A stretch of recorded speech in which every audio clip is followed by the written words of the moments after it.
The 2018 Pro Championships are presented by USA Ultimate, advancing the sport of ultimate in the United States by enhancing and promoting character, community, and competition. Visit us at usaultimate.org. And by the Girls Ultimate Movement, empowering girls and instilling leadership skills through sport. Learn more about GUM at gum.usaultimate.org.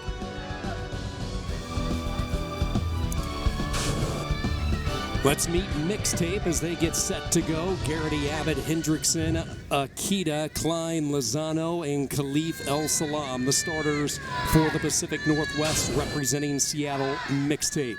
From the Midwest, Minneapolis Dragon Thrusts. They go with the four cutters, Oakley, Adams, Haran, and Barthen. The handlers, Carr, Lean, and Foam Green.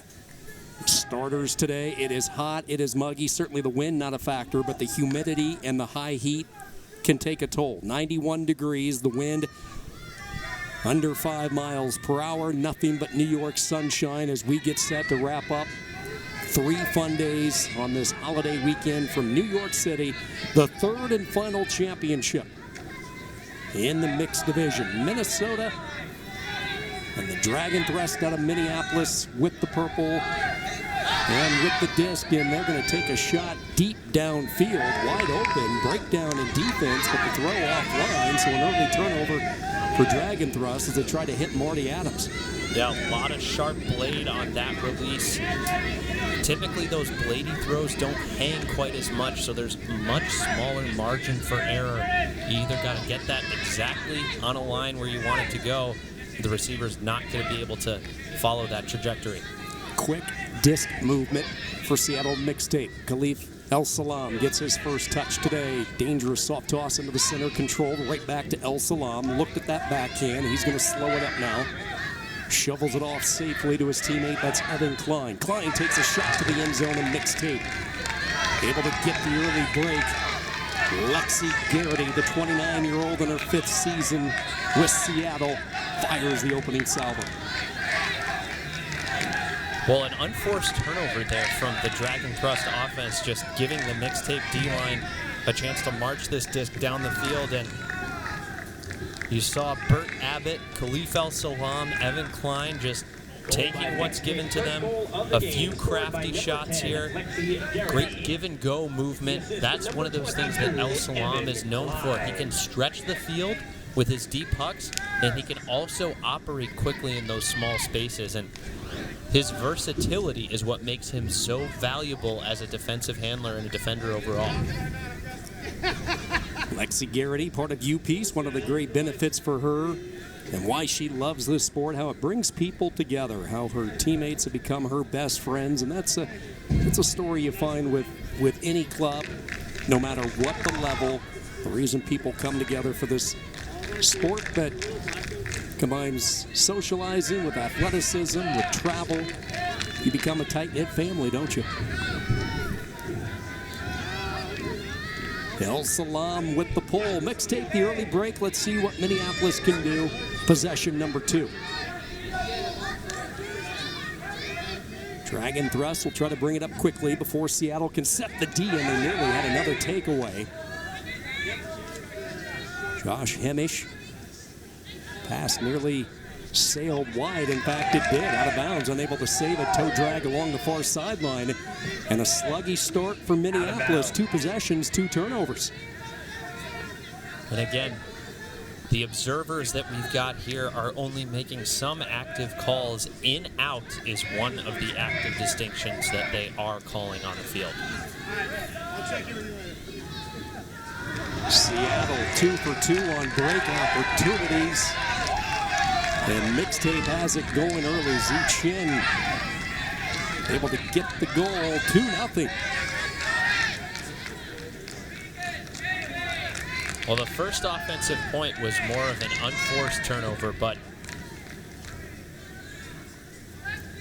the second point, again, just swinging the disc out of bounds. No real excuse for that one. That's got to be a completed pass, and when you give this Mixtape D-line a chance to strike, they're going to operate quickly, and they look comfortable so far in the early stages of this first half. See the simple swing, and it just sailed. Minneapolis, despite the diving attempt by Martha Lean, she could not save it. Chin has his first goal. Mixtape, a couple of early breaks. Boy, I hope Cam Bailey has washed his uniform over the past couple of days. Do you think he has? Or is that just natural stain? No, I would guess over the course of this weekend, you're traveling, you're staying at hotels. Boy, we could have found him some detergent. We could have helped him out maybe. He needs a dry cleaner for that one. 2-0 Mixtape with the lead. Minneapolis will try to get some traction here. Couple of turnovers for Dragon Thrust, who actually has been a quick starting team through pool play, and also in yesterday's semifinal they were able to come back strong in that first half. Emily Reagan up ahead safely, working toward midfield. Now they cross into the offensive zone. One of their big playmakers is Brian Schoenrock. He has pulled down some highlights in the past. He's a tall, athletic target downfield as a cutter. And we see Ari Lozano matched up and drawing the Erica Bacon matchup. I think that's a plus matchup for Bacon. Ari Lozano has been a contributor when healthy, but she doesn't have the same speed that she had when she was in the real peak of her prime in her college days. Mextroff floats, and it's caught. Minneapolis is on the board for the first time. Mextroff with the assist. Hauled in by Jacob Lean in his fifth year, the 26-year-old. Well, there's Brian Schoenrock's athleticism on display right there. And Sarah Mextroff finishing with that breakside shot into the end zone. Mextroff is one of those all-world talents that you can drop on any roster in any division, and she would instantly be a starter. She's accomplished so much on the international level, representing the U.S. in multiple international tournaments, and continues to set a standard of excellence for her team and women in her division. Yeah, she has always been one of my favorites to watch. Led this club last year in blocks at nationals. Can do it all out of Eden Prairie, Minnesota. So just maybe a little traction after a rough start for Minneapolis. Their road to the championship. They went a perfect 4-0 in pool competition. Beat Seattle BFG 15-13. And then yesterday in the semifinals, knocking off Wild Card. And the big story there, BFG had been the real heavyweight in this 2018 season. They captured the World Championship in Cincinnati back in July. And they also made it to the finals of the U.S. Open just a few weeks ago in Minnesota. But between the U.S. Open conclusion and the start of this tournament, two of their statistical leaders and arguably best all-around players, Rina Kawabata and Kieran Kelly, no longer with the team. Falling let her fly. This one too long, out of bounds. Good coverage there by Erica Bacon. Looks like they tried to hit Bert Abbott. Bacon over the top. Sliding in underneath Neil Hankey to get the D. And just a better read there from Bacon. Attacking the disc earlier than the Mixtape receiver. Hankey with the hawk. It hovered, it hung, and it's intercepted. And that's just a poor decision. The receiver is already too deep. You're hanging it with a chance for the defender to make a play. Defense to offense, and here comes Seattle downfield. Looked like we had a call behind the action as Mixtape's in pretty good position, but I think this might be coming back. Minneapolis calling a pick back around midfield, and they're going to bring in the observer.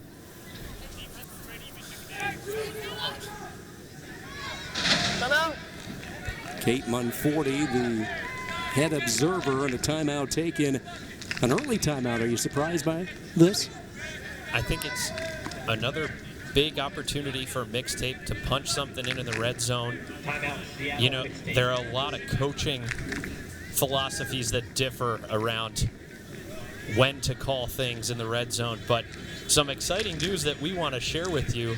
One of our regular partners in crime here in the booth, Evan Lepler, he and his wife Kaylee welcomed Bennett Olivia Lepler into this world on September 1st at 12:26 a.m. So happy to see that Bennett and Kaylee are both healthy and doing well, and Evan is enjoying some well-deserved time off with his new family. Congratulations to Evan and Kaylee and young Bennett. Is there a new voice of Ultimate?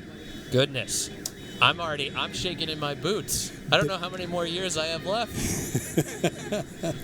Evan has been such a terrific ambassador for the sport of Ultimate, all the hard work he puts in broadcasting. So certainly want to extend congratulations to the Lepler family. Certainly happy that both mother and daughter doing very well, resting comfortably.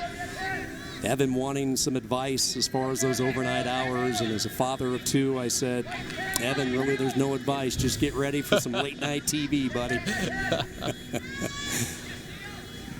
Mixtape after the timeout, going back to work, and Seattle is making it look easy. Good use of the timeout. They strike again. This time it is Paige Kircher. 3-1 Seattle. Well, we know Evan's going to have no problem, DVRing the Red Sox game and then staying up with the bottle until 2 in the morning, running the Red Sox or Celtics game back. But to get back to the action here, just nice red zone offense here from Mixtape. Strike cuts attacking that small four-side space in front of the thrower. And at the end of the day, that defense just... You got to protect that fourth side of the field a little more aggressively. Kircher gets her first goal.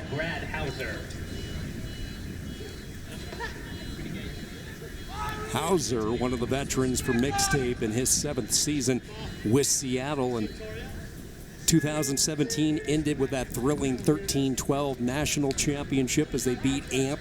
Mixtape struggled, though, at the U.S. Open, but they have bounced back in a big way this weekend. They went 3-1. Their only blemish was to AMP, 15-13, but in the pre-semis, they were a 15-11 winner over their rival BFG, and then they were able to turn the tables on AMP and knock them off when the lights were bright in the semifinals. So this has the potential to be a big momentum boost for Mixtape. Minnesota is going to take a shot, and they miss again on the long throw.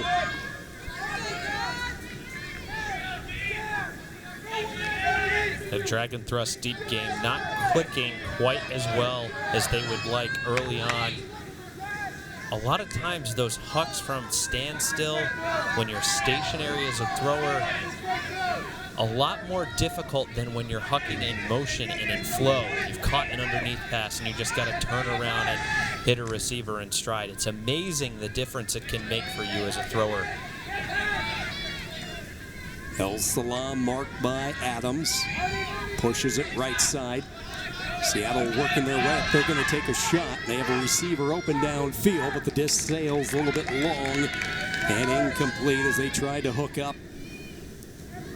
And we've talked about this once or twice so far today in the other championship games, Sean. Those same third shots are so difficult to connect on. And once again, we saw a thrower, Bert Abbott, trying to shoot the disc down the same third of the field, just thread the needle down the sideline. And the accuracy, the distance, they're so tough to pinpoint when you don't have a wider margin across the rest of the field. This time it's going to be the backhand by Lean, so the two teams exchanging turnovers. Dragon Thrust continues to find James Huron, but 0 for 2 going deep on him, and Mixtape will get it right back. A lot of running on this possession for Huron, but so far he hasn't been able to track any of the discs down, and Seattle goes right back to work.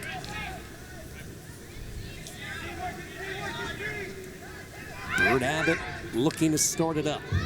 Swings it over and an unforced turnover. A little careless with that pass, and Dragon Thrust a golden opportunity to get a break back. And it looked like Mixtape was just running their normal offense, just trying to get a simple strike cut, but unable to execute. Holmgreen swings it across the way. And Minneapolis gives it back. And now a quick defense to offense shot. They're going to go to Khalif El-Salam. Let's see if he can run this down. Adams is in the vicinity as El-Salam goes up high. Good defense there, though, by Marty Adams to hold his ground. And you can tell these teams just aren't valuing the disc. They're just shooting deep willy-nilly whenever they want to. I think that speaks to their mentality and the trust that, hey, we know we're going to get several other shots with the disc in this point or in this game, so we can take these shots now. But a far less disciplined version of Ultimate than we've seen earlier today. Haran has been chasing them down. This time he's going to be the thrower, and he throws a strike. Dragon thrust into the red zone. And Minneapolis wants a timeout.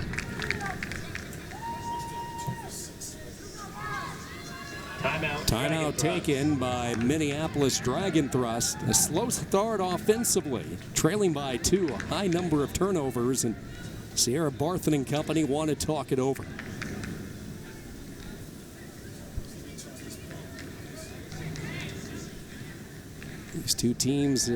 These two units, I should say, have been on the field for a long time, and Minneapolis wants to make sure they have their red zone offense situated. Don't forget the 50th anniversary celebration of Ultimate coming up during the USA Ultimate National Championships next month, October 18th through the 21st in San Diego.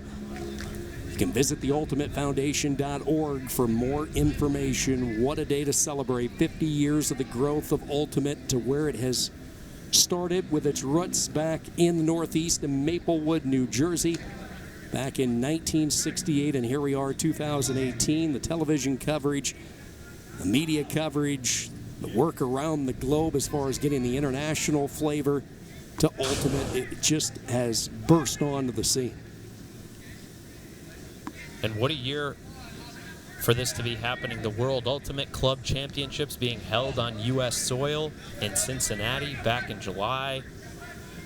The World Junior Ultimate Championships being held right across the border up in Canada. So many things to celebrate in the domestic and international Ultimate scenes this year. Alicia Carr hauls it in on the pass from Barthen, and Minneapolis Dragon thrust trails by a point. What was that like? What was the atmosphere as we go back to the return of action? Easy little backhand flip. Barthen the assist, Carr the goal to pull Dragon thrust within a point. But going back to nationals on U.S. soil, seen all the international teams come, and we've seen some international teams have success on the United States soil. Ellipsis a few years ago in the mixed division. Saw Colony go all the way into the men's final. Had to be a pretty special feeling there. And the atmosphere was really unparalleled because we had some unique kind of challenges posed by the weather delays, forced a lot of the play to go inside, and we had timed Ultimate played on an indoor soccer stadium for the first time that any of us could recall for a championship setting. And the atmosphere, you know, the stadium settings here that we're witnessing today, they do a great thing to provide legitimacy and provide more access to the game for the average consumer, but there's really nothing that compares to that feeling with having spectators right up against the sidelines, 10 yards from the back of the end zone, not elevated 20 yards away from the field, and recreating those challenges, and that atmosphere was really special. Mextroth gets the D as she timed her jump. Yeah, I always like volume as far as noise goes, and that atmosphere indoors was great. See the shot taken by Hauser, but anytime you have Mextroth in the vicinity, that's tough to squeeze through.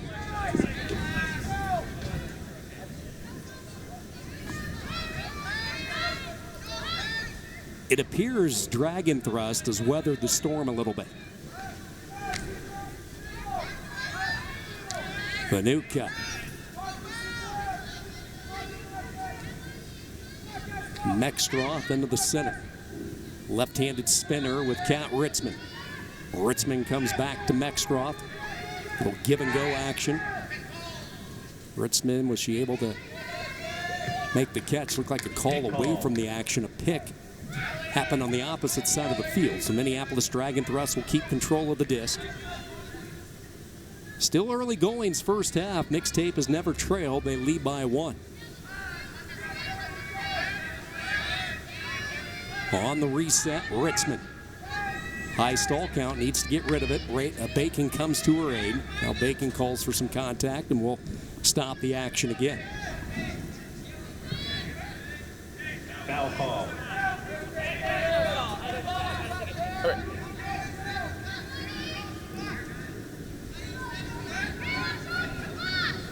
Uncontested call. Kircher with the contact.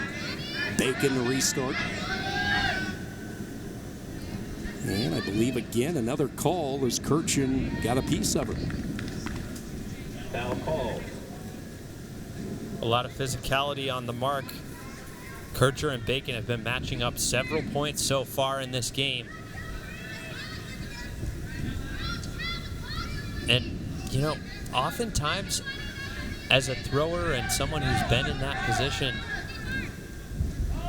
I don't like the foul call. I prefer the contact call because it doesn't stop play and your receivers and your resets and everyone else downfield can continue running through their sets as if they had to just continue running any other pattern. Testing the fast count. Correct. So what you could do is you can play as contested or be stall count +1, or you can come to me for a ruling.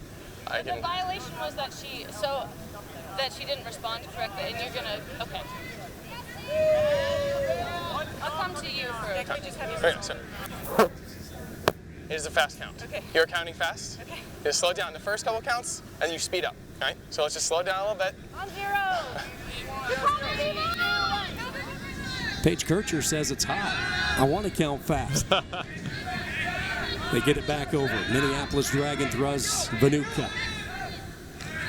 Again, contact Bacon and Kirchen. Man, those two have been tangled up the entire way down, and it's Kirchen who's going to say contact.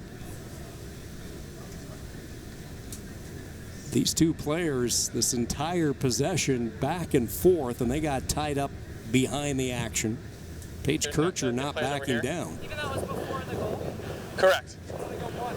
Yeah, I'm trying to. I believe the continuation is.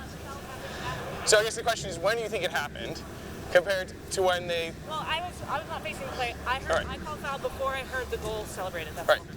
all. Did he have the disc before the foul was called? I don't know. Anyone? Anyone? It's hard. I don't. I don't know. If he had the disc, then it's a goal. If he didn't have the disc, Rebound, do you have any sense of? No, I didn't hear a foul call before I caught it. all right. We're right back. We're good. Coming out here on 1. All right. So the observer having a busy trip down the field. We're going to restart it just a few yards outside the end zone. Minneapolis Dragon Thrust in a pretty good position to tie this game up. They'll lob it and they'll get the job done. Goal for Minneapolis, and we're tied at 3. All in the pass that time was Caleb Dinicourt. They got at 3 apiece. Goal scored by number 49, Caleb Dinicourt. Assisted by number 43. See the collision. I'm looking at that replay. I don't understand what argument Kircher has for a foul call. Again, this was the contact between Kircher and Bacon back away from the disc, just inside the brick mark, and it looked like Bacon was just making a strike cut and Kircher fell over. Maybe there was some incidental contact that wasn't apparent on first glance, but if anything, definitely want to keep our eyes on that Kircher-Bacon matchup for the rest of this game, given the volume of calls that we saw on that point. We saw Bacon get a deep block earlier, and we also saw Kircher beat Bacon for a goal in that same end zone. One of the more intriguing matchups to keep our eyes on this game. Defensive unit getting ready. Caleb Dinacour with that last goal. Plenty of opportunities for Mixtape on the break chances, just 2 of 6. They converted on their first 2, but they've missed on their last 4. Minneapolis Dragon Thrust started a little sloppy. They've been able to get back in it, tied at 3. Mixtape with the disc. Deep in their own end, they'll go into the center to try to set up the attack with Brad Hauser. Hauser, the Washington native, 27-year-old, resets it. And a pick call. Boy, we have had a lot of stoppages in this first half. Not a real crisp pace so far in the early goings.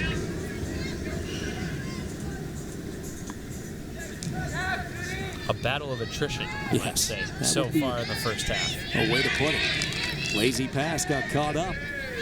Dragon Thrust a chance to rattle off their 3rd straight point. They open up in the red zone. Nice little throw toward the end zone for the score. Mextro has it. And for the first time today, it's Dragon Thrust with the lead. Well, how about that scooper from late to get things going after the dead disc? Breaking the mark. Finding Denicourt underneath, and he's just got a nice easy flip to finish. And another break here for the Dragon Thrust defense.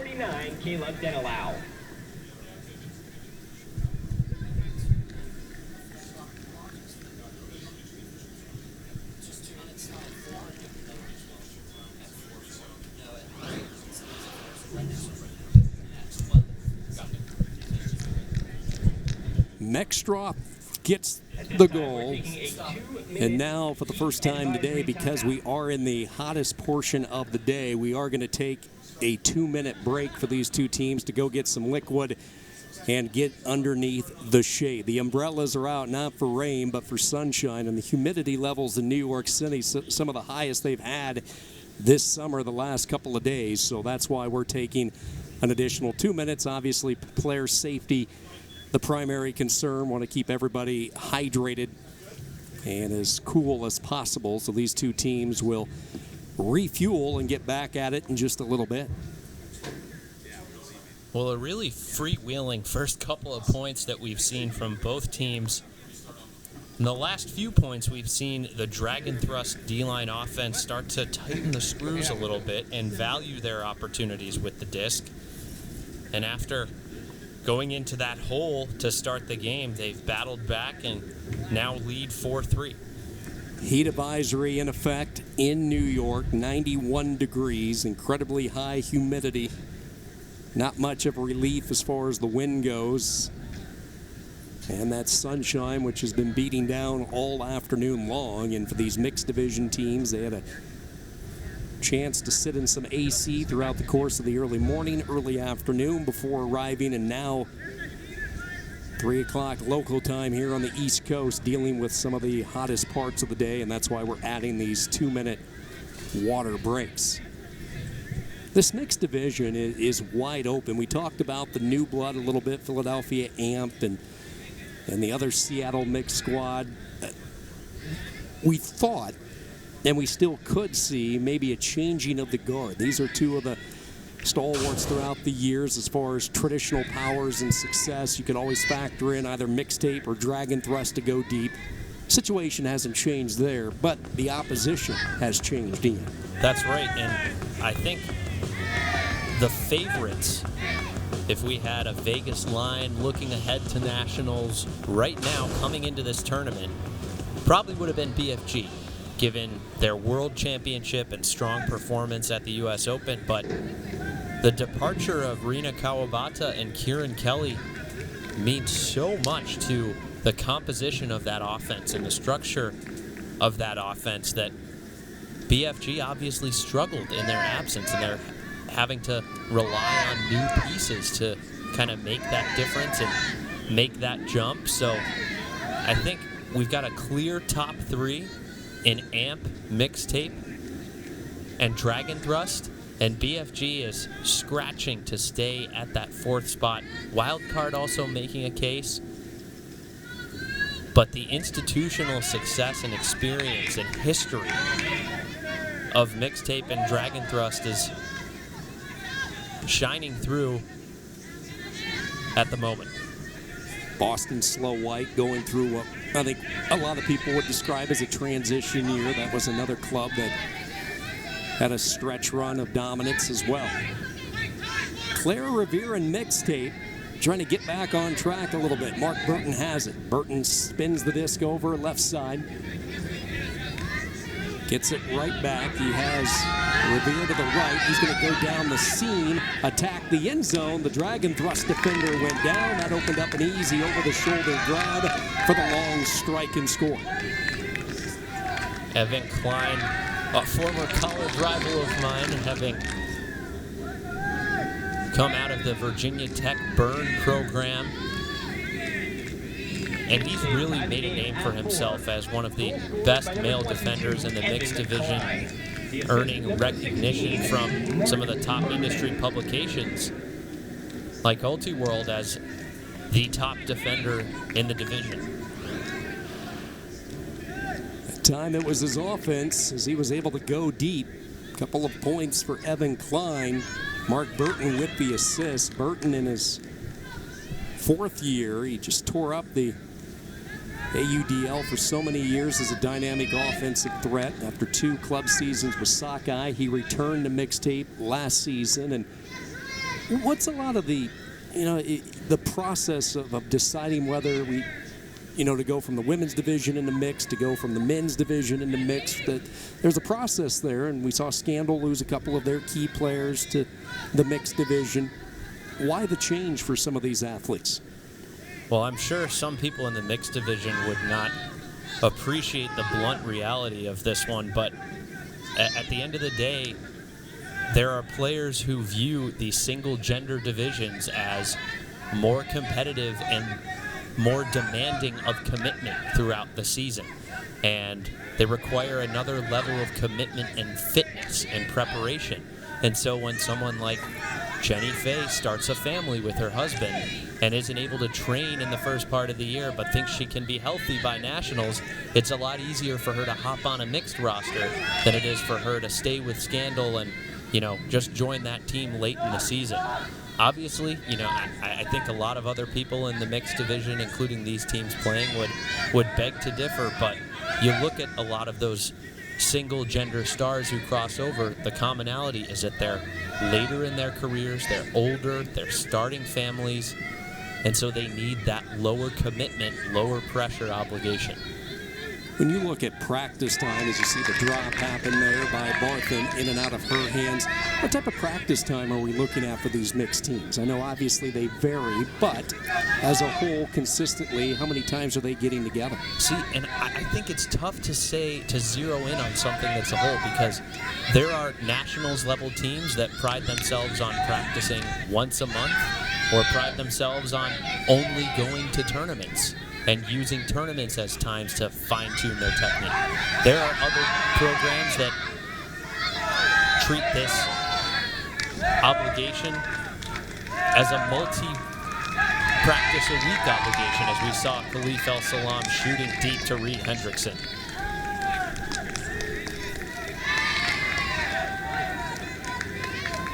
Hendrickson gets the goal on the long huck by El Salam. And I think there are just differing approaches in leadership and coaching styles and levels of commitment. And I think the teams that have the most success in the mixed division are those that are the most committed and expect the most of their players. Reed Hendrickson with the goal. Mixtape goes back up 5-4. Salam gets another assist. Offense usually revolves around Khalif El Salam. He picks up his 12th assist this weekend. He's represented the United States on the world stage numerous times. 1 gold medal, 2012, 2013, and 15, while playing for some U19, U23 teams.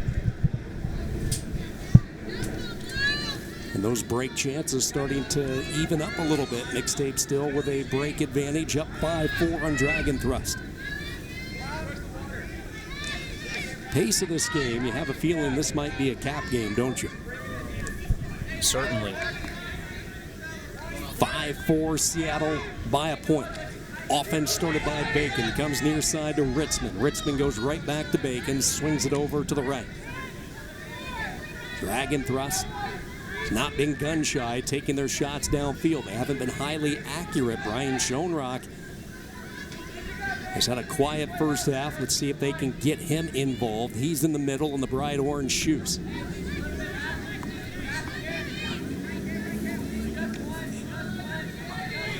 Defensive look by Mixtape as they... And you can see a stronger breeze. Yeah, a little bit.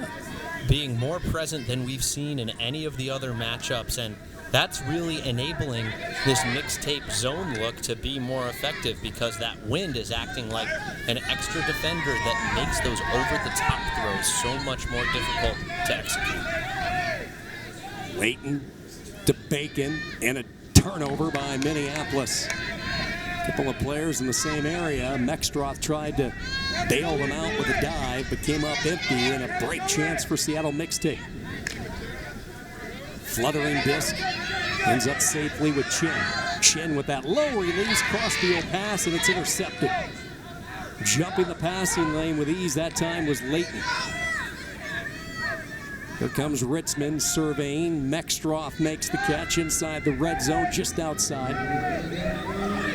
Mextroth looking, Ritzman makes a cut. She's well defended. Nothing there on the reach set, so she lobs it to Bacon with the right hand. She gloves it for the score.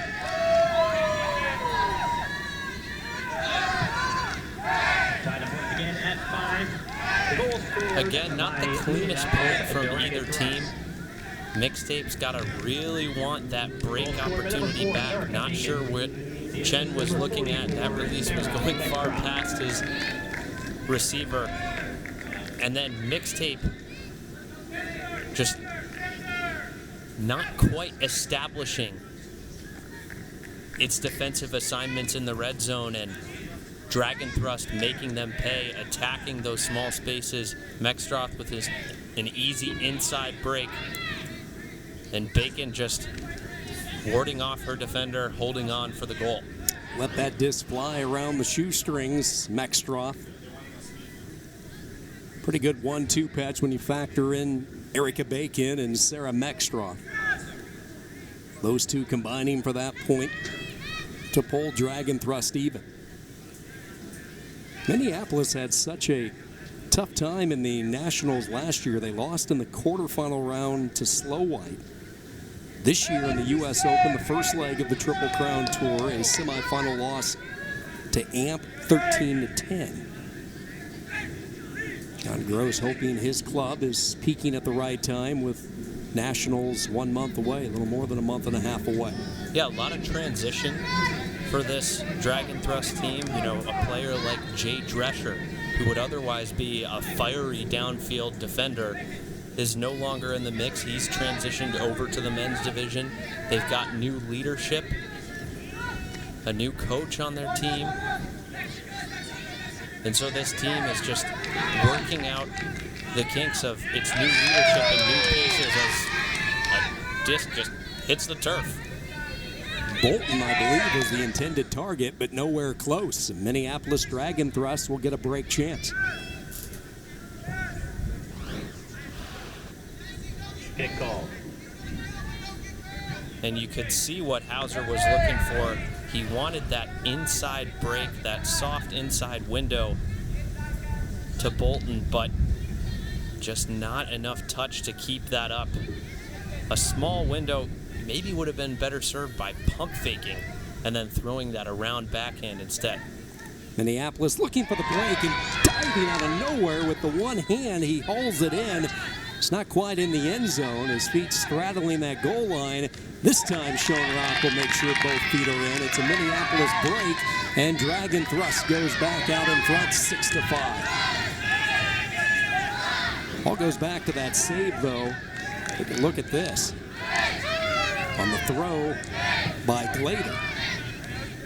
Dragon throws 3 peaks. And that's such a small window.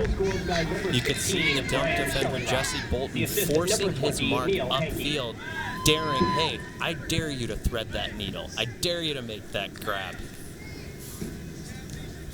And Neil Hankey answers the call, and we see Brian Schoenrock making his presence known. They call him Strings. Always played ultimate in the mixed division. Tutors math up in the Eden Prairie school system when he's not playing ultimate. 7th year, 28-year-old out of Maple Grove, Minnesota.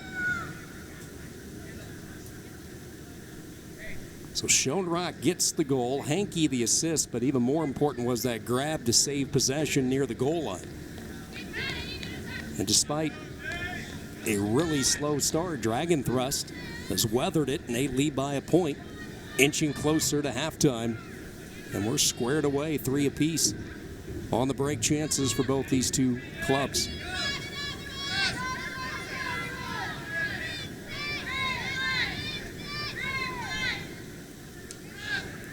Line drive, laser beam type of pull. This will enable Mixtape. They can attack it quickly to get things going before Minneapolis can set up. And they're going to take a shot right away. Brad Hauser over the shoulder grab. Beautifully led pass. Hauser inside the red zone. Gets it back over to Cam Bailey. Bailey looked for the first cut. Nothing there. Resets it back into the center. Burton, who has a helper in this afternoon final, flings it toward the end zone for the score. Just beyond the outstretched arm of the defender, Lean. It's Bailey who holds it in. Well, a really unorthodox finish, but high-level offensive execution there. Burton with the outside-in flick to the inside-out lane. All the way over on the break side. And that blade is so difficult to defend against, and it can be really difficult to judge just simply as an offensive receiver. But this is why Mark Burton has grown to become such a prolific assist man in the mixed division. Cam Bailey discovered ultimate sort of as a fluke. At the time, he was working as a summer counselor. The adults wanted to break out and have some fun when the kids left, so they all started goofing off on the beach. No marking within 10 feet. I played a loose game of ultimate, and from that day forward, he has fell in love with this sport. Bailey's a high jumper. He has a personal best of 6'9" in the high jump. Former Seattle Raptor can get up and go after it, and Bailey necessarily didn't have to use his vert on that one, but he definitely has that as part of his weaponry.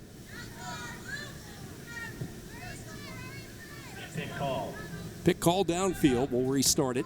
6-6. Minneapolis Dragon thrust. Austin Lean gets it over to Martha Lean. Lean shoots a pass up ahead. Quick disc movement now by Minneapolis, and a pick again called downfield. I think that's when Dragon Thrust has been the most effective. Their quick offense, not necessarily the long huck, but the sharp cuts and the rapid disc movement. And that stack discipline is something that has rewarded them so far in this first half.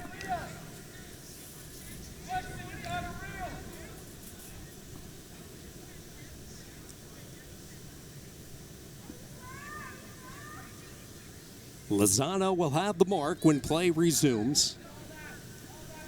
Lean swings it over, nearly intercepted. It finds Austin Lean. Horizontal pass across the way, and then into double coverage. Trying to thread the needle that time, and nobody there except Khalif El Salam and a teammate as Mixtape comes up with the red zone stop. Those are the kinds of highlight reel plays that Khalif El Salam is known for, and just a really unfortunate waste of that block as that continuation throw just hits the turf. Minneapolis gets a gift. Turnovers continue to mount. Here's another one. That might be double digits for Minneapolis Dragon Thrust as far as turnovers in this first half. 6-6 our score. Mixtape back with it. El Salam, he thought about letting her go. Yeah, we're not even at halftime of this game. We've got 19 turnovers so far in this mixed game. I believe we had 14 in the entirety of the men's final. El Salam goes up despite the contact. He had position, and it's a goal for Seattle. Khalif El Salam gets a little liquid refresher as well. Again, just telegraphing that pass. Not a lot of separation there at the front of the stack. And then Evan Klein finding his favorite target. And sure, there was a turnover involved before this possession. But we kind of got to give Khalif El Salam credit for the bookends here. That full extension, shoulder high, layout block on the goal line is something very few defenders can accomplish and can't get lost in the importance of how this point unfolded, because he certainly stopped Dragon Thrust from a sure score in the red zone.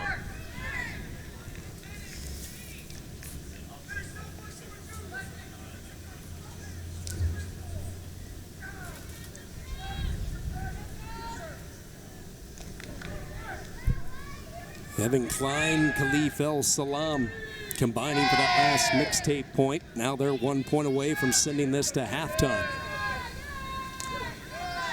7-6, Seattle.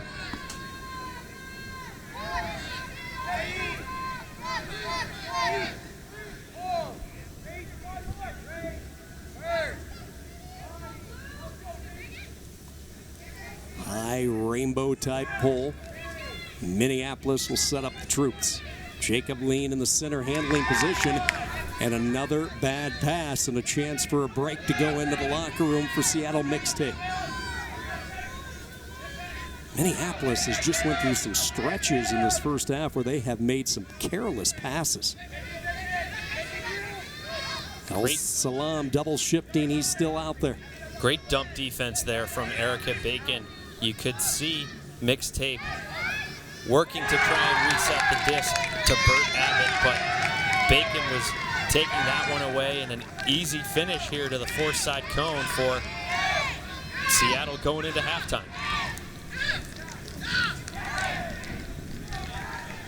And I'm not sure what Austin Lean was thinking there. Caleb Denacor had a narrow lane in between the two poaches, but that throw just kind of going against the grain. His body was taking him the opposite direction, and then I don't know how you can leave a receiver wide open at the front cone. That's the #1 area on the field that you have to defend. On the far side. Down the line, Lexi Garrity. Mixtape by 2 at the intermission. 8-6, Seattle. Well, it wasn't pretty at times, but the end result for Mixtape is a 2-goal advantage.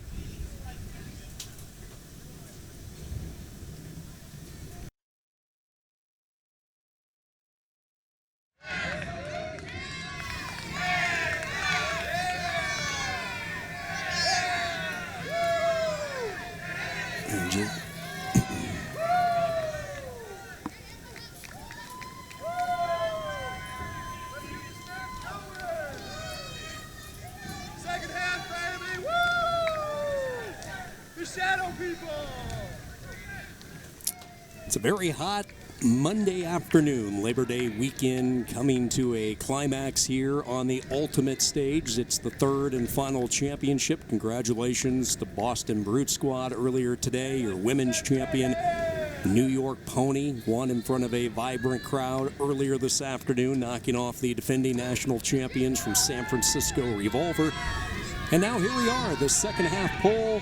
Mixtape leading by 2, and they will get the disc to start the action. And immediately they're not going to waste any time. They're going to take a shot deep downfield, and it is knocked away. Nicely done that time, keeping containment, Kat Ritzman. And Claire Revere is a fantastic deep receiver, somebody you want to isolate, but this throw is just off the mark. And also at the point of release, it wasn't clear that Revere had separation. Ritzman had that inside position and was even with her, even at the point of release. Dragon thrust forces the turnover. Now they go to work. Ritzman, who just had that D, safely ahead to Mextroth. Mextroth works it over to Vanuka. Bacon. Jacob Lean with the first touch. Everybody now handling the disc as Schoenrock comes back to it. Resets it over to Bacon. Bacon swings it to Lean, gets momentum. He'll launch deep downfield. Vanuka, all by his lonesome, makes the grab for the long huck and strike. And a break for Dragon Thrust. Well, that's exactly how this team wanted to start the second half.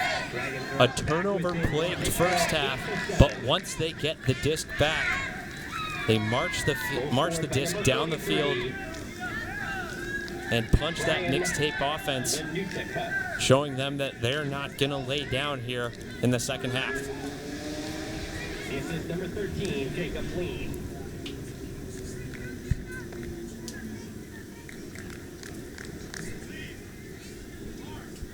And another great sign here for this Dragon Thrust D-line offense and offense overall is that their deep game is starting to click a little more. Lean, hitting his target, Vanuka,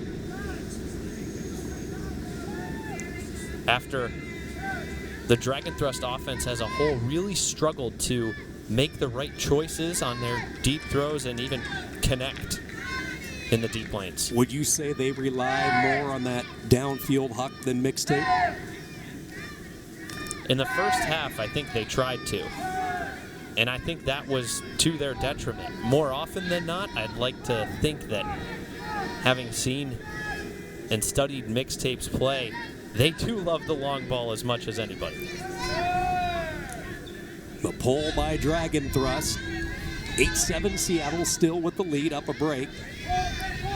They'll let this one go in the end zone. Burton will turn and face immediately the mark applied by Layton. Burton still studying. Low release, shot down the far sideline. Up in the air, and it is intercepted. There was some contact, and let's see if a foul will be called. I believe so.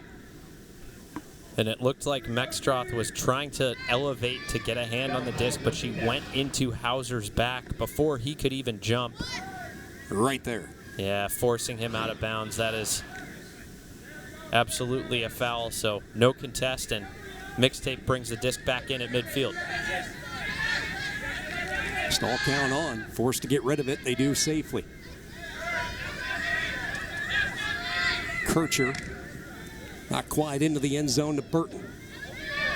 Burton surveys, and it's knocked away. Oh, my. Knocking on the doorstep, and Mixtape is denied. Let's see if somebody got a hand on this, if Layton got a piece of it. No. Well, some of those cute releases from Burton proving to be too much. We've seen him complete some crazy blades, but that push pass just didn't have enough stability on the release and went to the turf a lot more quickly than he wanted to. Another break opportunity for Minneapolis. Bacon has pretty good position. She'll lob it to her favorite target. That's Schoenrock. And don't look now, but here comes Dragon Thrust. 2 early breaks, and we're tied at 8. Well, once again, we're seeing this Dragon Thrust offense, after the turnover, settle in, be significantly more disciplined than we saw in the first half. And once they just use their structure, work the disc up the force sideline, find that next continuation cut underneath, it's amazing how much more efficient they become when you compare that to their first half adventures of pulling the disc on some questionable deep looks. I love that trio of Bacon, Ritzman, and Mextroth. We saw Ritzman give up the body on the saving catch to keep that possession alive, and then Erica Bacon so pinpoint with her accuracy, delivering the pass, picking up the assist. And a solid start out of the break for John Gross's squad. He wasn't panicked when we talked to him at halftime. He said they need to clean up a couple of areas, and so far their defense has forced a couple of turnovers, one right on the goal line, and they're able to take full advantage of both opportunities. They've been pretty good when they've been given a chance. 5 of 6 on the afternoon. Again, it's been about their offense keeping possession. They haven't had to use their offense in the second half. Bolton and Mixtape will go back to work. Jesse Bolton, explosive second-year player, just 23 years old, entering his prime. Couple of runners going down deep. They're going to take a shot. That disc severely underthrown. Glader was in the neighborhood to knock it away, but she saw it was no threat to find the target, and another Mixtape turnover.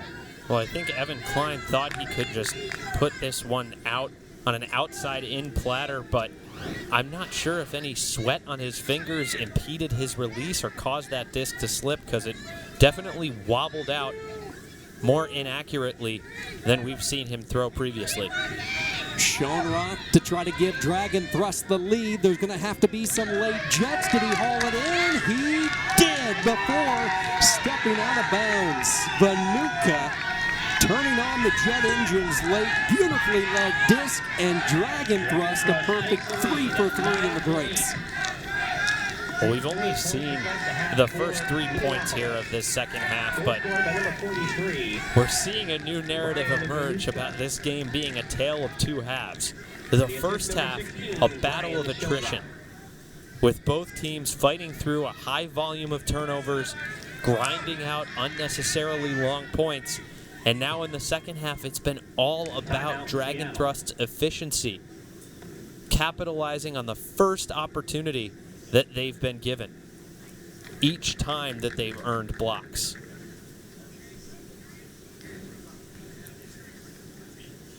Had a clear line on that fourth side. He let the backhand go. Vanuka chasing it down.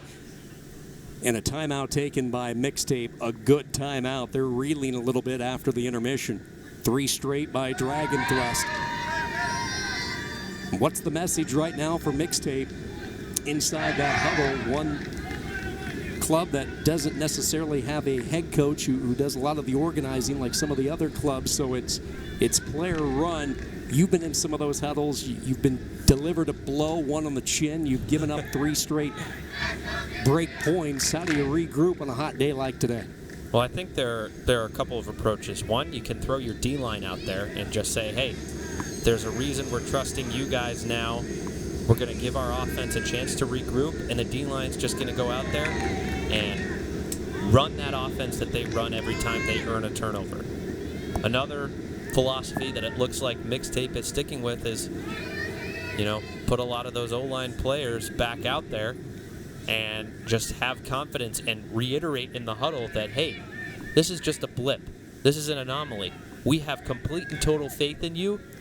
Now's your time to just get back out there and get us back on track.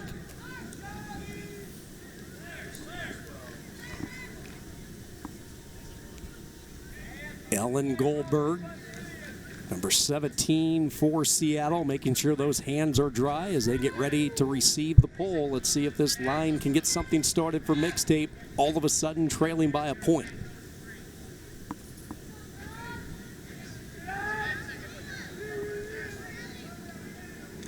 Third and final championship today. It's been a busy day at Columbia University in Camisso Soccer Stadium. What do you think of the Northeast? How has New York hosted USA Ultimate and the Pro Championships this year? Well, it's been a great effort from Disc New York and all of the organizers as we see a deep shot go up for Mixtape. And it's Goldberg who takes it in. Nice grab by Goldberg. Grace Noah has it now. Red zone opportunity. And it looks like a foul called. So they will restart it. Revere will have it for Seattle Mixtape.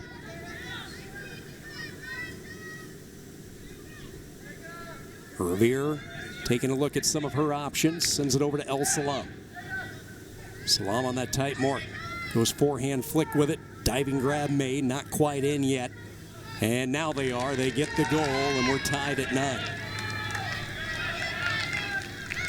Well, Mixtape stops the bleeding.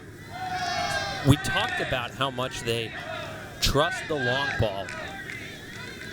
And again, we look at this deep shot that got Mixtape into the red zone in the first place, and that wasn't a 100% look. The execution wasn't a surefire shot. Score tied at 9. But after they were able to preserve possession and Goldberg came down with the disc, it was nice fundamental offense in the red zone. So here's the deep shot from Hauser. And again, Mexstroth has a chance to make a play at this. It's kind of tailing away, doesn't perfectly lead Goldberg in stride. Not the most confidence-inspiring hold or decision after you just called a timeout and want to regroup, but this Mixtape team thrives on that deep game clicking, and maybe they just need a completion there to instill confidence and get back in the groove of their identity. Hauser the assist. Lonnie Wynn, this year's spirit captain from Mixtape, able to get the goal, and we're tied at 9. This pole will go out of bounds, so Dragon Thrust to start in good position.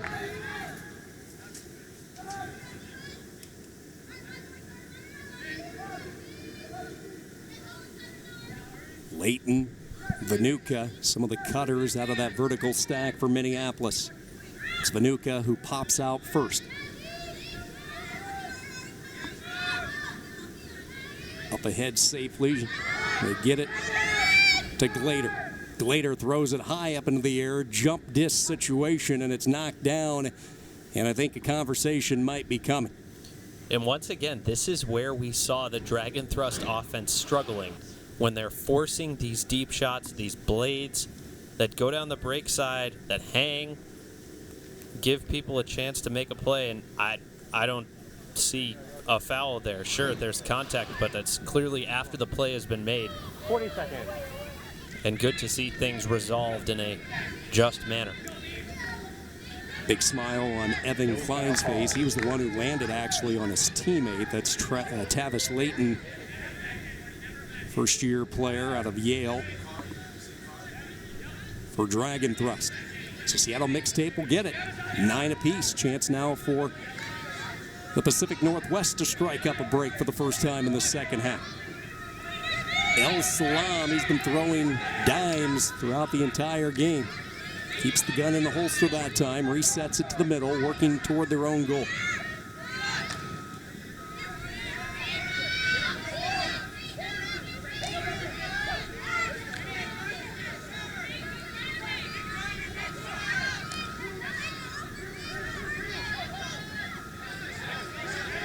Minneapolis working really well downfield, taking away the vertical attacks. Until now, they're going to take a shot. Up in the air it goes, and the bidding defensive play made by Minneapolis. Terrific read by Lean, as he was able to time his jump beautifully.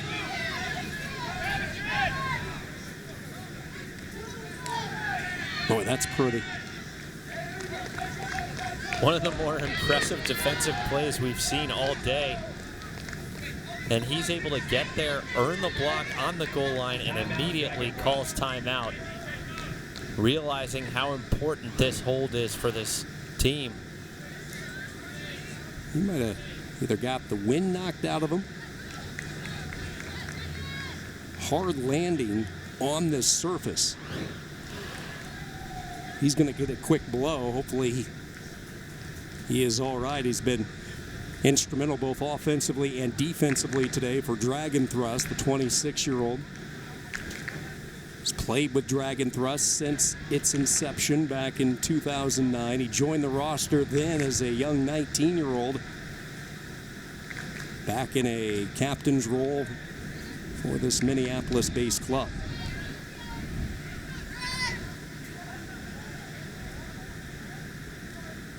A lot of leans with Dragon Thrust. You have Austin, who's married to Martha.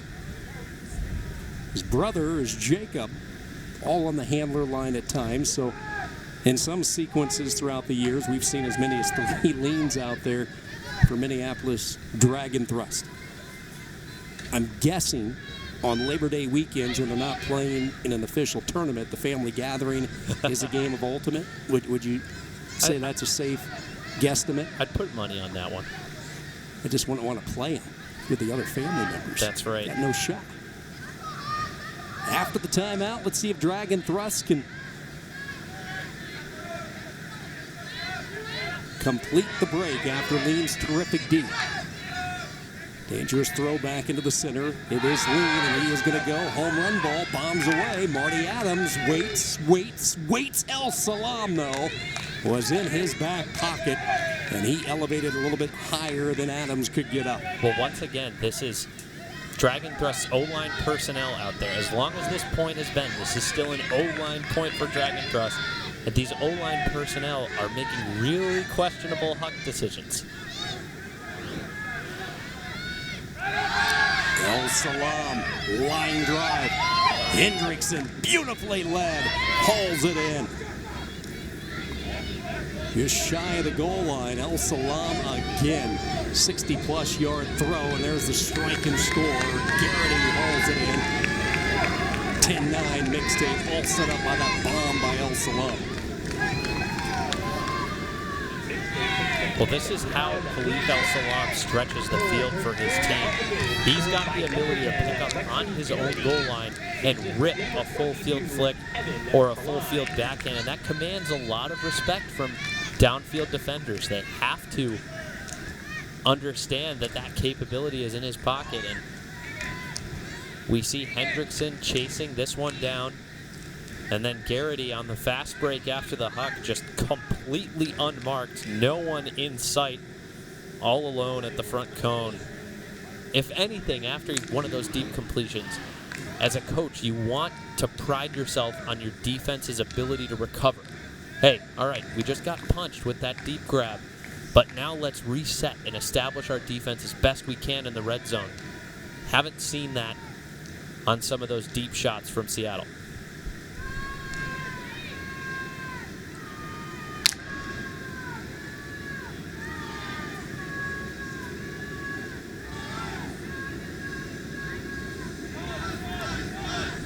Lexi Garrity talking over how they're going to match up defensively as they get ready to pull it. Now back up a point. Back and forth we go in this second half. Either team taking control. Erica Bacon will start the offense. Quick release. Look at this. Bang, bang, and Mextroth to put the exclamation point in, and she does. 3 crisp, rapid passes. The home run to Mextroth. And that took a whopping 12 seconds off the clock. We're tied at 10. And there's a noticeable difference between which personnel can go out there and execute comfortably offensively. This D-line offensive unit that traditionally plays D points with Mextroth and Bacon and others, they've been so much more efficient and confident.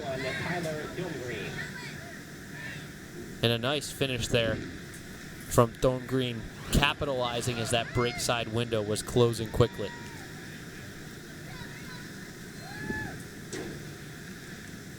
Mextroth had 7 goals, 6 assists. Entering today, another multi-point game for her.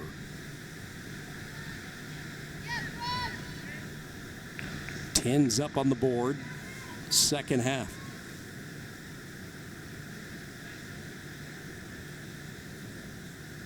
It's interesting, the setup here in New York. They had all the preliminary rounds, the pool play, the pre-semifinals, and the semis all took place about 90 miles away in Middletown, New York, the Polo Club. That's right. So then all the teams, at least the championship teams, came down here to Upper Manhattan late last night after a busy couple of days. They picked the right day to drive in New York City. Labor Day on a Monday morning you could actually get around. It wasn't too bad. Yeah, for a second it wasn't the busiest city in the world. That's all right. Mixtape, deadlocked at 10. He'll take a shot, looking for Burton, and he makes the catch. Oh, beautiful concentration, tumbling down. Mark Burton recapping the story of that catch with his opposition. He's used to throwing them, but this time he's an SC Top 10 nominee. And that window is so small, and so many coaches will not encourage that look, because again, that's that same third look down the sideline, requires absolute precision to execute. But Hauser gets a little help from the wind there. You see this disc start to die, and then right there it just catches that extra tuft of air. And Burton is able to attack before Mextroth peels off and can make any play coming in from the break side. The trajectory right before it reaches Burton there. You mentioned that little bit of a gust and the airlift. Full advantage for Mixtape as Burton makes the terrific catch. Hauser, the beautiful throw, and it's back to an 11-10 Seattle lead. Well, we're getting closer and closer to our second heat timeout when the first team reaches 12 here in the second half. We're going to take a 2.5-minute break, acknowledging the challenges posed by the heat advisory and giving players a chance to rehydrate, take a break. As we mentioned earlier, player safety, our top concern here on this hot Labor Day. Lean, back in. Haran, the intended target. He has a step, and it lands in his lap as he goes tumbling down for the goal. James Haran went down, but as he was going down, that disc, which was beautifully thrown, landed right in his lap. And that's a guy they tried to get going early in the first half. They never connected, but this time, Thom Green with a beautiful throw. Well, clearly a bailout throw here. High in the stall count. You saw Haran just kind of peel off deep from the back of the stack. Not a lot of deep cuts successfully start from there. Coaches typically like to preach that your deep cuts need to start from shallow. You need to bring them all the way underneath on the break side and then go deep and open up all that space on the deep force side. But this one just happening to work out for Lean and Haran. Evan Klein so close to making a play. I think he was just having a really hard time judging that disc coming in at an angle over his shoulder as he was making up ground.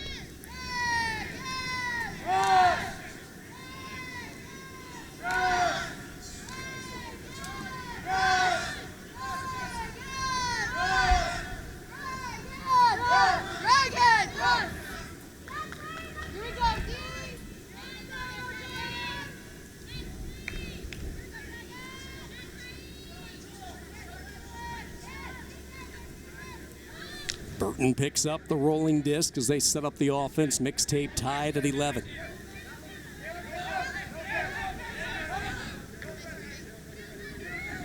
Kircher and the D made by Dragon Thrust. Beautiful read that time. Coming through was Dennicor.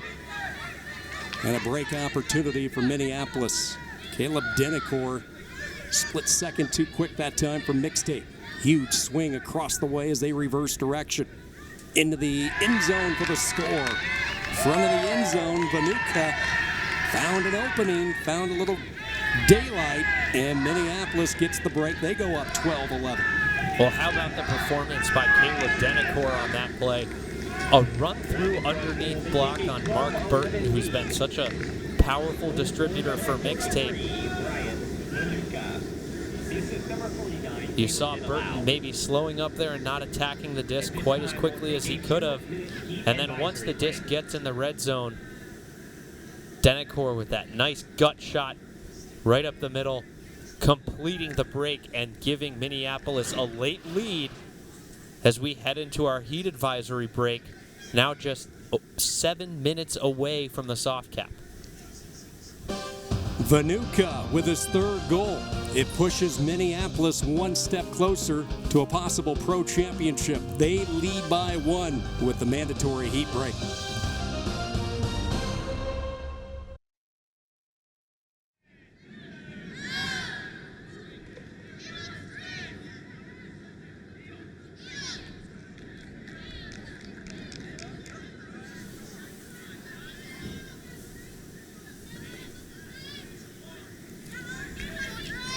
Three early breaks to start this second half. Turn the table a little bit on this one. Minneapolis Dragon Thrust was able to fight back from a 2-point deficit at halftime. It's been back and forth since those early stages of the second half. Minneapolis with a late 12-11 lead. About 7.5 minutes remaining on the clock before that soft cap horn. Coming off the mandatory 2-minute water break. If you're just joining us, very hot and muggy conditions in New York today. So a water break to keep these athletes hydrated and cool at all possible. And both teams hopefully refreshed for the stretch run.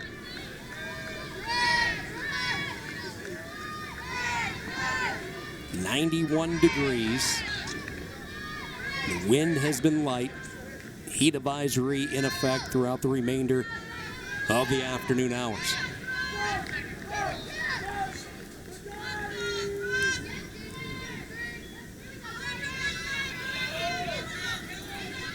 High, arcing pull. Mixtape will let it land. El Salam flanked along the near sideline. Now he cuts into the center and goes deep down the secondary. They don't go to him. Instead, a swing pass in the bid, and the deep play by Schoenrock. Oh, my. And the casual observer might not appreciate the significance of that, but being able to chase down that receiver in the underneath space and lay out full extension, shoulder height, earn that block, this could be a decisive moment here for Dragon Thrust late in the second half. They call them strings for a reason, using that tall, lanky frame that time to get the D, and Minneapolis converts on the break. It's Denacor again. He's been a thorn in Mixtape's side, and Dragon Thrust goes up 13-11. Well, all credit goes to Brian Schoenrock winning his matchup in the underneath space, going fully horizontal at shoulder height to take that disc away from Hauser. And again, the discipline of this D-line offense from Dragon Thrust, so much more disciplined than their traditional O-line personnel, doing a great job attacking the upline space and then dumping and swinging to open up those options in the middle of the field. Goal scored by number 49, Caleb Denlau. The assist. Caleb Denacor has a lot of experience in other divisions as well. A one-time contributor to Austin Double Wide in the men's division, and he's made a really strong impact for Dragon Thrust since coming over to the Minneapolis side.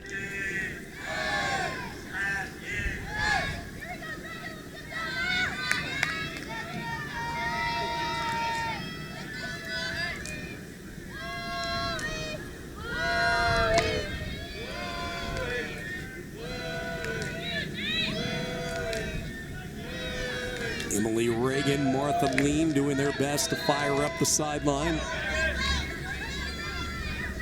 A little bit of a change with Mixtape. They have brought out Jesse Bolton on this offensive line. He comes on the right wing to El Salam. Salam's been the most accurate downfield thrower. Bolton's going to take a shot. High up into the air. Double coverage by Dragon Thrust, but it curled back in over the shoulder for the score. Beautiful throw to Hauser, but it looked like Mextroff had some help defensively for Minneapolis, but Hauser beeline to the right spot in the end zone where it curled. Well, a great read there by Hauser, but again, this just doesn't feel like structured, systematic, well play-called offense. This feels like hero ball. Like, hey, I'm going to shoot something to the end zone, and maybe this blade will get far enough to the break side. Maybe it won't. You know, I've seen teams practice unorthodox throwing drills. Maybe I'm speaking out of turn, and this is a particular fade that Jesse Bolton and Hauser have practiced, but just not that same clean, deep game that we've seen receivers run onto more easily and in stride.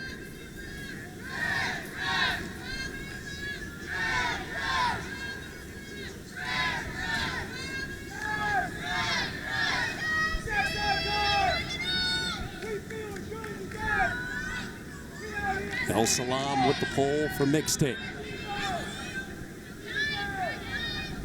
Schoenrock, Dinacor, some of the offensive cutters for Minneapolis. Emily Reagan out there. I think we had an offsides call from the observers Offside call. on that pull.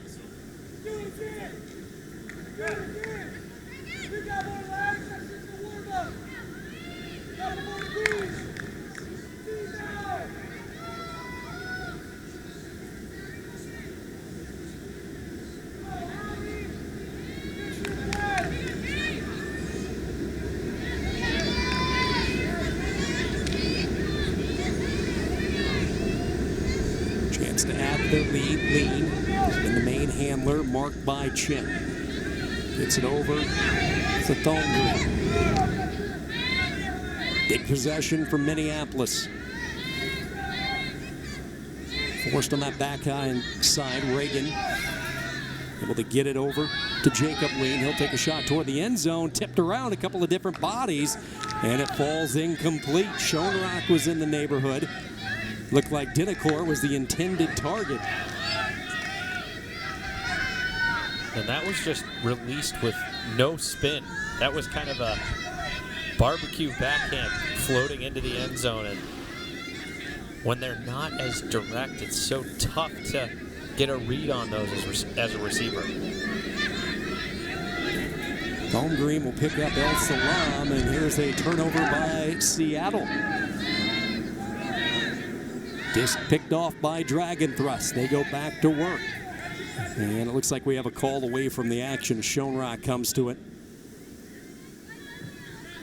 Great job by Dragon Thrust using the width of the field there, focusing after that turnover on getting that disc off the sideline and changing the point of attack as quickly as they can. Alicia Carr resets to Schoenrock at midfield. Soft mark, now it gets tighter. Schoenrock whips it right back to Carr.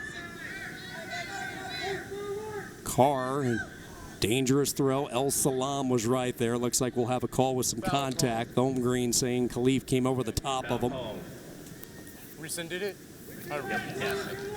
I believe El Salam may have been saying that You don't have a play on that disc. Thorngreen. Like, you were going right through him for that disc. Why he's upset about that. It's a backpack. That was a backpack. That's... You hear the vocabulary of the backpack that time with El Salam. Coming in saying one. Yeah, it's so tough. He's using his speed to accelerate and give himself a chance at making the play. But once you realize that you can't, and you make contact with that receiver and come into them from behind, that's where that backpack terminology comes into play.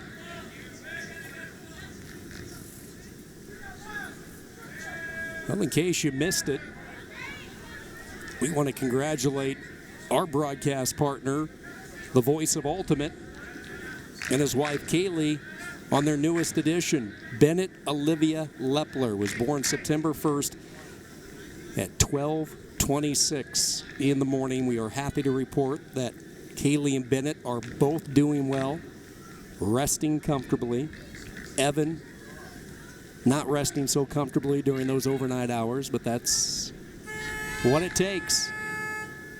There's a good look at the proud new papa. Congratulations to the Lepler family and their little cutie, Bennett Olivia Lepler. Another young fan of Ultimate, I guarantee you that. Evan will be back with Ian for the Nationals in San Diego. Looking forward to that West Coast. I don't think you'll have the humidity. You might have the 85 to 90 degrees, but that nice Pacific Coast breeze will feel pretty good. Boy, I can't wait for that right about now. All right, 13-12. Dragon thrust after the timeout. Foam Green lofts it, zigzagging back and forth. Carr never picked that up cleanly. She was whipping her neck around left or right, viciously trying to locate that disc. So Seattle gets the turnover. And this is one of those spots where Khalif El-Salam is really dangerous. He's going to be walking up with the disc on his own cone, and you know he's got the capability to stretch the field. Well, right on cue, Ian. He is going to stretch the field. Oh, my goodness, what a throw. On the money, 60-plus yards downfield, and just like that, with one pass, they're in the red zone, and then a sprawling grab. Emily Smith for Mixtape, and we're tied at 13. So before that point completed, the soft cap horn actually went off. As we get another look at El-Salam's full field huck, I don't understand why the mark isn't flatter there. You know that's what he's looking for. You've got to do something to take away that #1 most dangerous option. But the soft cap went off there. And so we are now tied at 13. We add 2 to the highest score. We're going to be playing a game to 15 no matter what. Both teams 2 points away from a pro championship. As you see, one of the veterans on this team, Emily Smith, haul that in out of West Yellowstone, 36 years old. Gets her first goal today for Mixtape.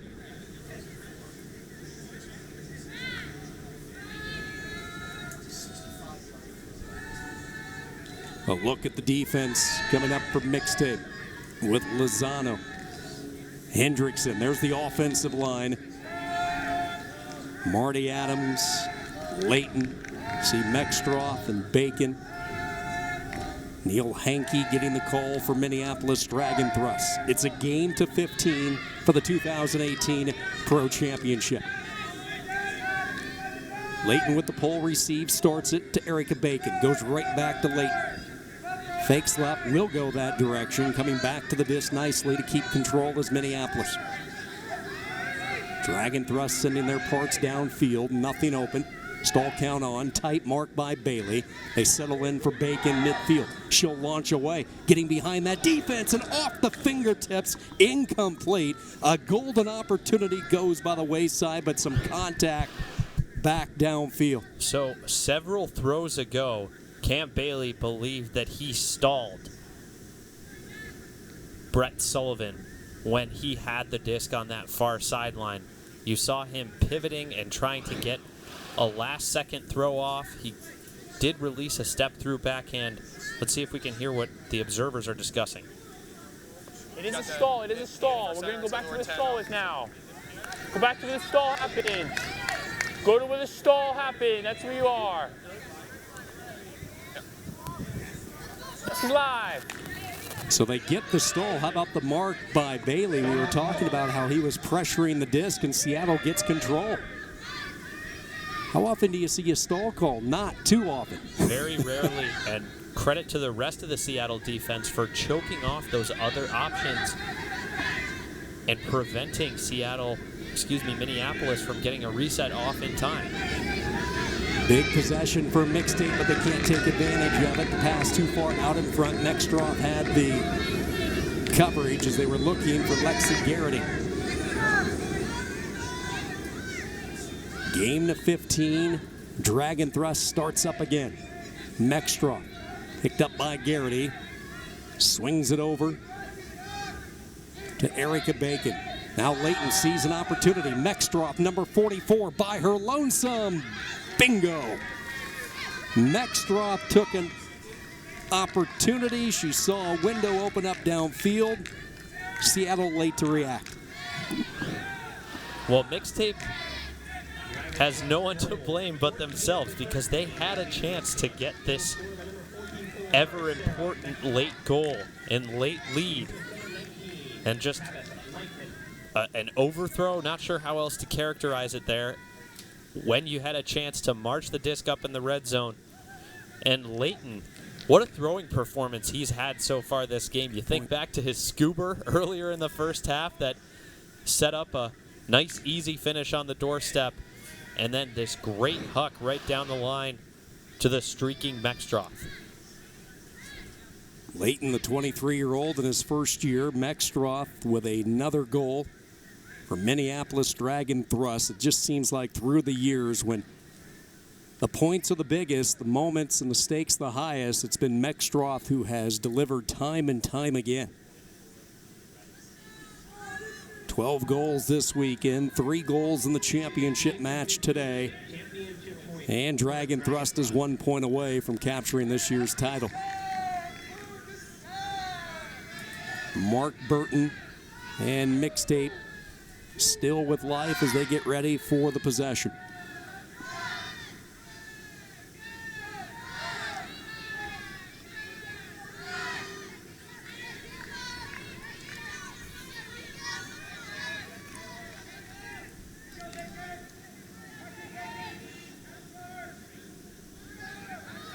Minneapolis picking up the defense. El Salam hounded by Schoenrock. Forcing forehand. Coming over to the disc. Safely is Seattle. They get it back to Burton. Burton marked by Dennicor. Over to El Salam. Thought for a second El Salam might let her go. Instead, a pick call downfield will come in on fire.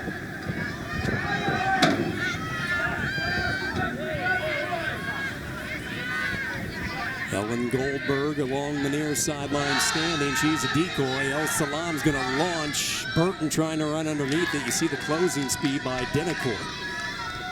Yeah, Caleb won that foot race without question. He was 2 steps behind Burton, and by the time that disc he hit the ground, he was 1.5 steps in front of him. Roughly 70 yards away from a championship point, Minneapolis Dragon Thrust will begin. Jacob Lean.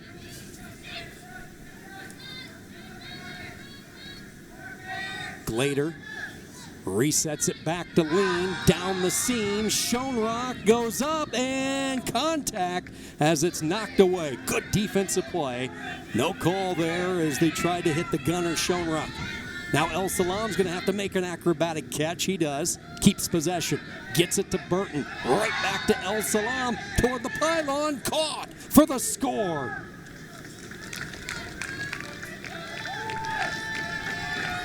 Well, this is just an example of Khalif El Salam putting the team on his back after the turnover, going every other. As we listened into the observer conversation with captains from both teams, we're now in overtime. Both teams have 1 timeout apiece, and Mixtape electing to use its timeout to rest its stars and come in for double game point.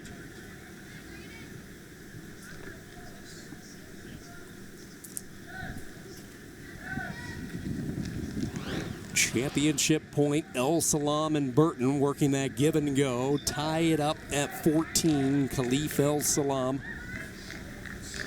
Big part of last year's national championship run, the 13-12 win against AMP. This year at the U.S. Open, they struggled. They went 2-3. That's why this trip to the Northeast was so critical for Mixtape to try to get some of that championship chemistry back. I'd say mission accomplished, trip well worth it. And now we come down to championship point, 14-14. All the stars will be on the field now. El Salam will have the pull for Seattle. The offensive line getting situated for Dragon Thrust. with Bacon and Schoenrock, Ritzman and Mextroff, Vanuka and Layton. And then the handler, Jacob Lean. There's the defense, Mixtape. Trying to slow down that offense, Lonnie Wynn. Lexi Garrity matching up their assignments. A game to 15 championship point. As a player, Ian, you have to love these moments, though, don't you? I mean, these are the moments where you relish the opportunity to be out on the field and make that play to get your team a championship. This is what you trade for. 70 yards away, here we go. Lean, the main handler, sends it up the center. Low catch, dug out by Ritzman. Ritzman comes back to Schoenrock along the far side. Right back to Ritzman into the offensive zone comes Minneapolis Dragon Thrust. Mextroff with some space. Dumps it off, back toward the end zone, looking for Lean, and he mistimed his jump. Would have been a tough catch. That throw had a couple of Mixtape defenders, but Lean could not bring it in, never got a hand on it, and now it's Mixtape's opportunity. And because there were two defenders in the area, Lean felt he had to attack it, but had he been all alone, I'm sure he would have felt more comfortable just running that disc out and not trying to attack it at its apex. El Salam with that low release, and Mextroff jumped up, but there was contact on the throw. Let's listen in here. Foul, uncontested. We're going to come in, same one. Same one. Contact, disc was still in the hand of El Salam, uncontested. Will come in on one. And I want to see this mark from Dragon Thrust be extra flat here to take away those huck options. They send Hendrickson deep. El Salam is going to go his direction.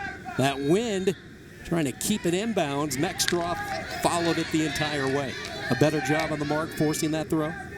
I think so, and great recognition from the downfield defenders.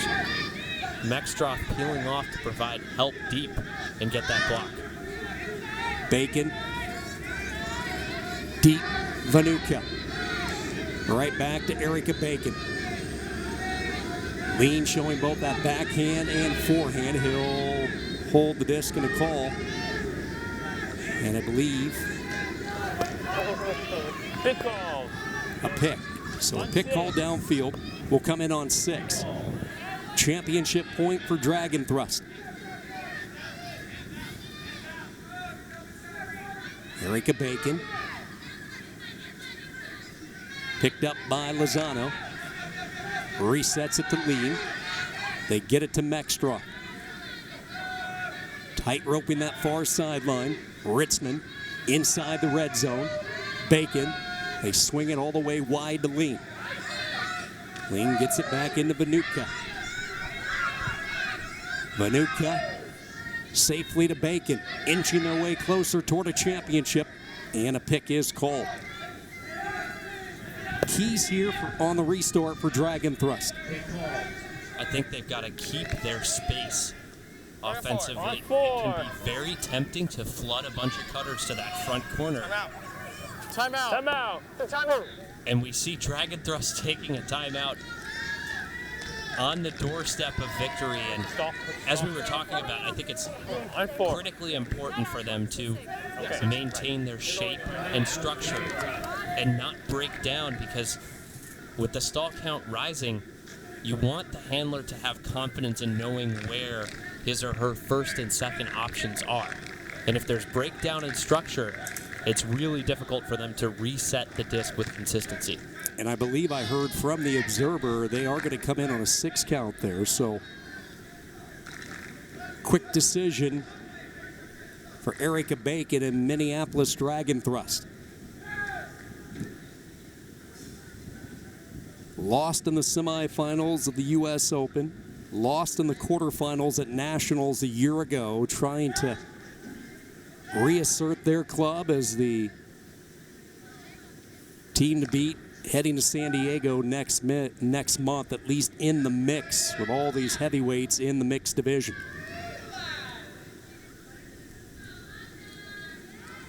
So they put Schoenrock just outside the box. Count will pick up at 6 when play resumes with Erica Bacon. Leighton is to her left. Lean is to her right. Schoenrock will open, able to lose El Salam, and that's it. Championship, Minneapolis Dragon Thrust. They opened up the middle. They said, we'll put our best offensive guy against your defender, and Schoenrock able to dance his way to safety and the goal. Well, isolation plays can often be effective, and not only was Schoenrock isolated at the front of the stack, but Bacon did such a good job moving her mark. You saw that shoulder shimmy to open up the inside lane. And as she got that soft inside break throw off, not a lot the downfield defenders could do.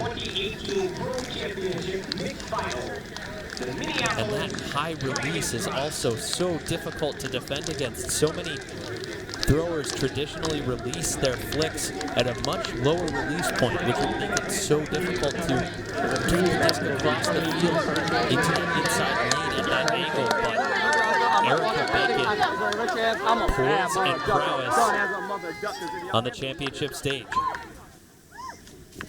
All weekend, Dragon Thrust found a way to win the close one, and they get the job done here in the championship. Congratulations to Minneapolis Dragon Thrust, your mixed division pro champions, 15-14 winners over Mixtape. The 2018 Pro Championships are presented by USA Ultimate, advancing the sport of ultimate in the United States by enhancing and promoting character, community, and competition. Visit us at usaultimate.org.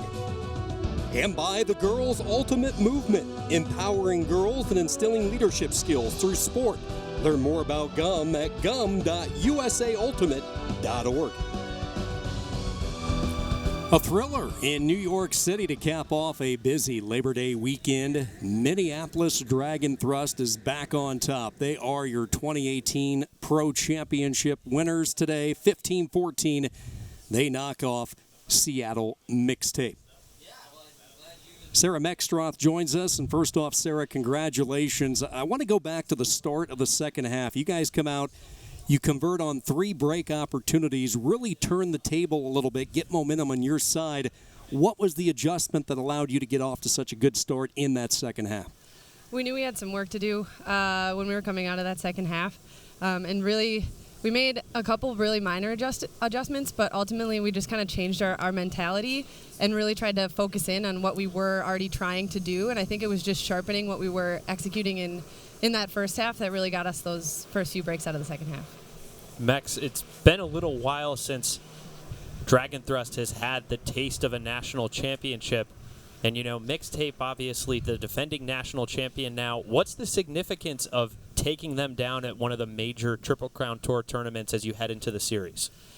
It was a big deal for us. We always know they're going to be a great team and they're going to be great competitors, and we saw them already once earlier in the season, and we knew we didn't get their best game at the U.S. Open, so we were ready for them to come out firing, and so then being able to get another one on them in a big tournament is a really big boost for us, so we're excited about it. Sarah, where has this team changed the most from last year? You've been a part of Dragon Thrust for 7 seasons. How is this year's version different? This year's version, we've got a lot of young talent, a lot of kids coming out of college that are really going into their sophomore years on Dragon and really starting to crush for us. They did last year, but they're really stepping it up this year.